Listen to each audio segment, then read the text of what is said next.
பொய் இருக்கும். இன்னைக்கு மக்கள் வந்து போயிட்டு அரசியல்வாதிகளோட காலரை பிடிச்சி நீ வாக்குறுதி கொடுத்து ஏன் செய்யலை அப்படின்னு கேட்க முடியாது. ஏன்னா சட்டத்தில் அதுக்கான ஒரு இடம் இல்லை. ஆனால் நாங்கள் இன்னைக்கு உண்மையும் நேர்மையுமாக எங்களால் எதெல்லாம் செய்ய முடியுமோ அதை முன்வைத்து மக்களோட நின்று மக்களுக்காக சென்று மக்களோட வாழ்ந்து மக்களுக்காகவே ஒரு அரசியலை முன்னெடுக்கக்கூடியவர்கள் அப்படிங்கிறதுனால நியாயமானவர்கள் பக்கம் மக்கள் நிற்பார்கள் அப்படிங்கிறதுல எங்களுக்கு எந்த ஐயமும் இல்லை.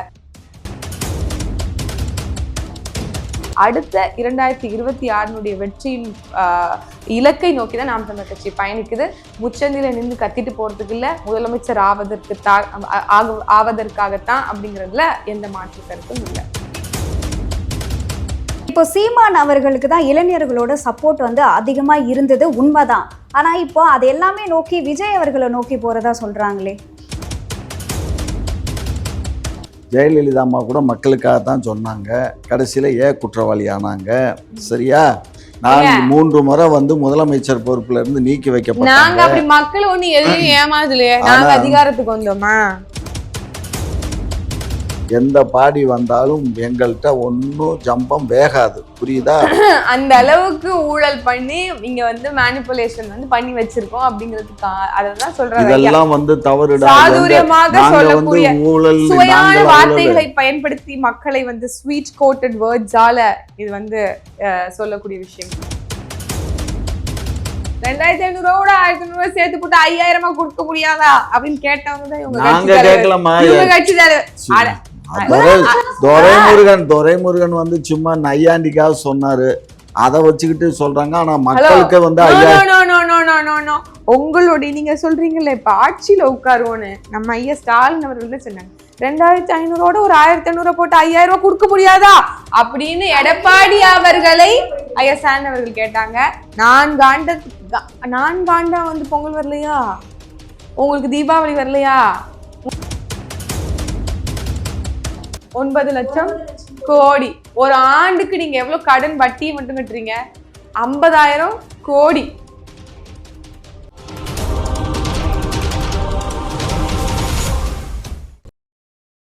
குக்கு செய்தி நேயர்களுக்கு வணக்கம். நான் உங்க தீபிகா. இன்றைய நிகழ்ச்சியின் சிறப்பு விருந்தினர்கள் திமுகவின் மூத்த முன்னோடி முனைவர் காமாட்சி நாயுடு அவர்கள் மற்றும் நாம் தமிழர் கட்சியின் இளநிலை பாசறை ஒருங்கிணைப்பாளர் பாத்திமா ஃபர்கானா அவர்கள். இருவருக்கும் வணக்கம். வணக்கம் மேம். இப்போ வரக்கூடிய தேர்தல் இப்போ வரைக்கும் பார்த்தீங்க அப்படின்னா 4 முனை போட்டி அப்படின்னா வந்து சொல்றாங்க. இந்த 4 கட்சிகளுமே வந்து நான் தான் முதல்வர் அப்படின்னு வந்து பேசிட்டு இருக்காங்க.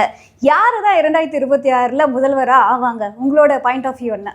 நாம நேர்மையா களத்துல நிக்கிறோம். ஃப்ரீ அண்ட் ஃபேரா எலெக்ஷன் இங்க நடக்குதானா அது நடக்கலங்கிறது ஒரு பக்கம். ஆனால் நேர்மையாக நாங்க தேர்தலை அணுகிறோம்ங்கிறதுல எந்த மாற்று கருத்தும் தேவையில்லை. மக்கள் சரியானவர்கள் பக்கம் நிக்கணுங்கிறத தொடர்ச்சியான ஒரு விழிப்புணர்வு பரப்புரையாக செஞ்சிட்டு இருக்கோம். அந்த இடத்துல மக்கள் வந்து நிக்கணும் அப்படிங்கிறது எங்களுடைய விருப்பம், நோக்கம். அந்த இலக்கை நோக்கி நம்ம பயணிக்கிறோம். இதுல வந்து மக்களுக்கு பணம் கொடுக்கறதோ இல்ல பொய் சத்தியம் வாங்குறதோ, சூடத்து மேல கற்பூரத்து மேல வாக்குறுதிகள் கொடுத்து ஏமாத்துவதோ இல்ல பால் சத்தியம் வாங்குவதோ, இந்த மாதிரி எந்த ஒரு ஒரு ஒரு ஒரு ஒரு மூட நம்பிக்கையான இல்ல மக்களை ஏமாற்றக்கூடிய வகையில எதோனையும் நம்ம செய்யல. உண்மையான எல்லாருக்கும் சுத்தமான சுகாதாரமான ஒரு சூழலை அமைத்து தருவோம்.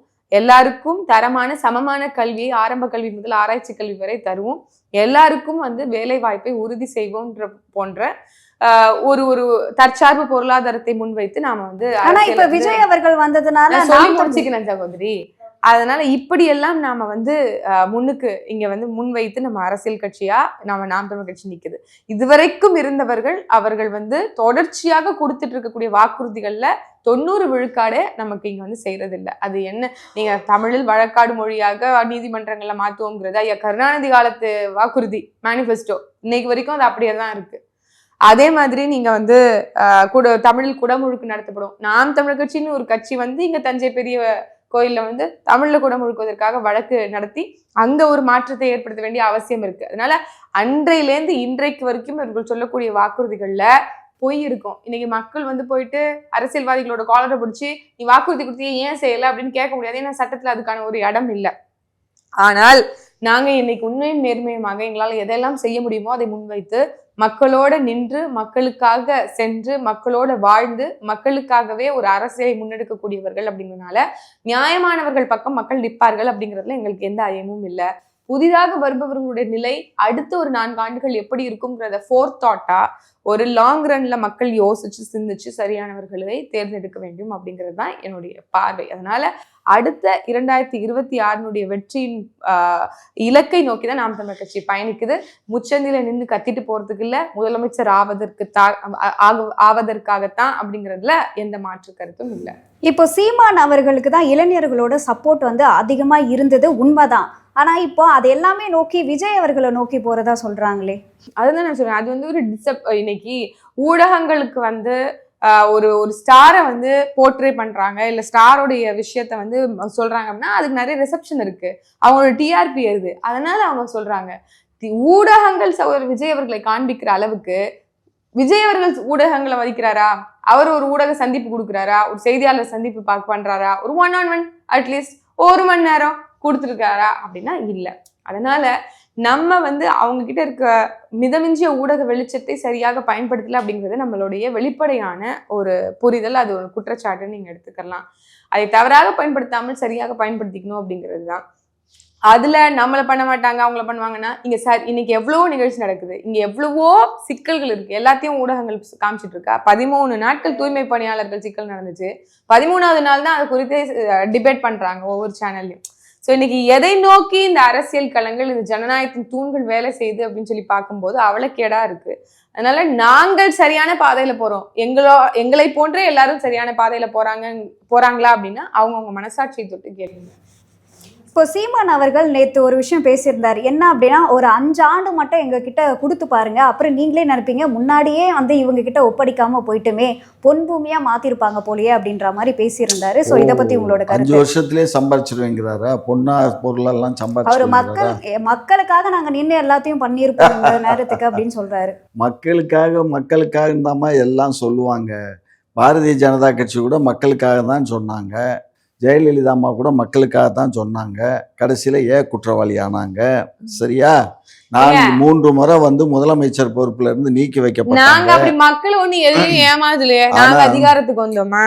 நீங்க அதிகாரத்துக்கு வராத போதே இன்னைக்கு அதிகாரமா பேசுற நீங்க அதிகாரத்துக்கு வந்தா எப்படி இருக்கும்? நீங்க எதிர்கட்சி வரிசையில உட்கார்றதுக்கு தான் லாயக்கு, எதிர்கட்சியில உட்காருங்க. என்ன சொல்றாங்களா, திமுக இவ்வளவு வருஷமா ஆட்சி பண்றீங்க, என்ன மாற்றம் கொண்டு வந்தீங்க அப்படின்னு கேக்குறாங்க. உங்களால ஏதாவது பெருசா ஆட்சி அதிகாரத்துல உட்கார்றதுக்கு நாங்க மாற்றம் என்பது மாறாத ஒன்று, அதை கொண்டு வந்து கொடுத்ததே திமுக தான். ஆட்சி எல்லாம் மாறாது. ஆட்சி என்னதானே காரைக்குடி ஆட்சியா? டைவர்ஸ் பண்ணிட்டு இருந்தா கல்யாணம் பண்ண தொடர்ந்து நாங்க தான் 31 வழியும் நாங்க தான். அந்த இடத்த யாராலையும் நிரப்ப இயலாது. இந்த தாவேக்காவோ இல்லை நாம் தமிழரோ அல்லது எடப்பாடியோ எந்த பாடி வந்தாலும் எங்கள்கிட்ட ஒன்றும் ஜம்பம் வேகாது. புரியுதா? அந்த அளவுக்கு ஊழல் பண்ணி இங்க வந்து மேனிபுலேஷன் வந்து பண்ணி வச்சிருக்கோம் அப்படிங்கிறதுக்கு அததான் சொல்றாங்க. இதெல்லாம் வந்து தவறுடா. சாதுரியமாக சொல்லக்கூடிய சுவையான வார்த்தைகளை பயன்படுத்தி மக்களை வந்து ஸ்வீட் கோட்டட் வேர்ட்ஸால இது வந்து சொல்லக்கூடிய விஷயங்கள் தான். இதுல இன்னொரு விஷயம் என்ன அப்படின்னா, நீங்க பொங்கலுக்கு போன தடவை வந்து காசே கொடுக்கல, இந்த தடவை வந்து 5000 ரூபாய் கொடுக்கறதா பிளான் பண்ணி வச்சிருக்கதா சொல்லிட்டு போன தடவை சொன்னாங்க 2500 ரூபாயோட 1500 ரூபாய் சேர்த்து போட்டு 5000 கொடுக்க முடியாதா அப்படின்னு கேட்டவங்க தான் இவங்க கட்சி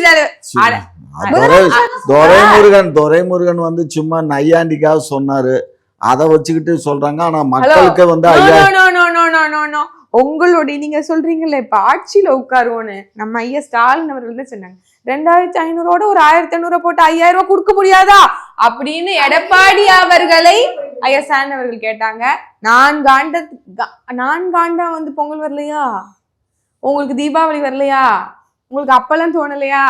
26 எலெக்ஷனுங்கும் போது 4000 கொடுக்குறீங்க, 5000 கொடுக்குறீங்க. தமிழ்நாட்டினுடைய கடன் எவ்வளோ? 9 லட்சம் கோடி. ஒரு ஆண்டுக்கு நீங்க எவ்வளவு கடன் வட்டியை மட்டும் கட்டுறீங்க? 50,000 கோடி. 50,000 கோடி வட்டி கட்டி தான் எங்களுக்கு 9 லட்சம் கோடி கடன் வந்திருக்கே தவிர, ஏற்கனவே 4 லட்சம் கோடி கடன், 4 லட்சம் கோடிக்கு 40,000 கோடி கடன் வட்டி கட்டணும். நீங்க 4 வருஷத்துலயே 4.5 லட்சம் கோடி கடன் வாங்கியிருக்கீங்க. ஏமா 4 வருஷத்துக்கு 4 வருஷத்துக்கு என்னாச்சு? 40 லட்சம் 40,000 அதே 1.60 ஆயிடுச்சா? அந்த 1.60 சேர்த்துக்கோங்க. 1.60 சேர்த்துக்கிட்டு அதுக்கப்புறம் நாங்க வாங்கினதுக்கு அதெல்லாம் சேர்த்து 50,000 சகோதரி சொன்ன மாதிரி 50,000 ஆகும் மொத்தம். இந்த 3 ஆண்டுகளில் நாங்கள் வட்டி தாண்டா அதிகமாக கட்டியிருக்கோம். நாங்கள் வாங்கினது என்னமோ 4 லட்சம் தான். அந்த 4 லட்சத்தில் 3 லட்சம் வட்டிக்கு போயிடுச்சு. 1 லட்சம் தான் அதுல இருந்து நாங்கள் செலவு பண்ணியிருக்கோம். புரியுதா? இதுதான் கணக்கு. ஆனா அவங்களுடைய ஆடிட்டர் கூட இந்த அளவுக்கு எல்லாம் கணக்கு சொல்ல மாட்டாரு. ஐயா சொல்றாரு. இதுதான் கணக்கு. ரெண்டாவது ஐயா வச்சுக்கலாம் ஆடிட்டர். இப்ப நான் என்ன சொல்றேன், இந்த 26 தேர்தல்ல இவங்களா தாவேகாவா யாரு அதை கேளுமா, அதை விட்டு என்னத்தையே சுத்தி சுத்தி அது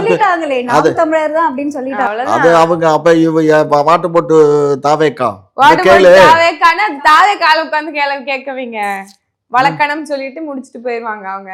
அவ்வளவுதான். அப்படியா? ஆமா, நன்றி வழக்கணம். அப்ப தாவேகா ஒன்னும் வராதா, ஆட்சிக்கு வராதா? அவரும் நான் முதலமைச்சருங்கிறாரு. முதல்ல அவங்க வேட்பாளர் போட்டாங்கன்னு கேளுங்கயா. 234 தொகுதிக்கு வேட்பாளர் போட்டாங்களா? அதெல்லாம் போடுவாங்க. போடுவாங்க. எப்ப போடுவாங்க? நான் யாராவது கூட்டணிக்கு வந்துட மாட்டாங்களான்னு காத்து. அதான் இப்ப போறாரு சீமான் தான் கூட்டணிக்கு போறாரு. இன்னைக்கு ஒரு 2-3 அது யார் சொல்லியிருக்கா தெரியுமா? மிகப்பெரிய நான் தான் பெரிய ஜாம்பவான், பத்திரிகையுடைய ஜாம்பவான் சொல்லக்கூடிய ஒரு நபரு இன்னைக்கு நேற்றுக்கு பேசியிருக்காரு. இன்னைக்கு காலையில அந்த ஊடகம் வெளியிட்டாங்க. அதுல தாவேகாவும் இந்த இதுவும் நாம் தமிழரும் 2 பேரும் கூட்டணி அமைப்பாங்க அப்படின்னு அவரு ஒரு ஜோசியம் சொல்லி இருக்காரு. ஒரு கால் அந்த ஜோசியம் பழிச்சாலும் பழிச்சிருமோ? ஜோசியம் ஆறுதல்லாம் எங்களுக்கு நம்பிக்கை இல்லை. உங்களுக்கு வேணா நம்பிக்கை இருக்கட்டும். நாங்க இன்னைக்கு மக்களை நம்பி களத்துல நிற்கக்கூடியவர்கள். எங்களுக்கு மக்கள் நல்ல தீர்ப்பே கொடுப்பாங்கன்னு நம்புறேன். அவ்வளவுதான். நீங்க எந்த தொகுதியில நிக்கிறீங்க? நான் மாமா அறிவிப்பாங்க. மாமா அறிவிக்கலையா? சொல்லுவாங்க, உங்களுக்கு சொல்றேன். ஓஹோ, இப்ப ஏற்கனவே கொஞ்சம் தொகுதி எல்லாம் அறிவிச்சிட்டாருன்னு கேள்வி. ஆமா ஆமா, ஒன்னும் உங்களுக்கு அறிவிக்கல. ஆமா, சொல்லிடுவாங்க. உங்களோட நேரத்தை ஒதுக்கி பல்வேறு கேள்விக்கு விளக்கம் அளிச்சிருக்கீங்க. அதற்கு நன்றி. நன்றி.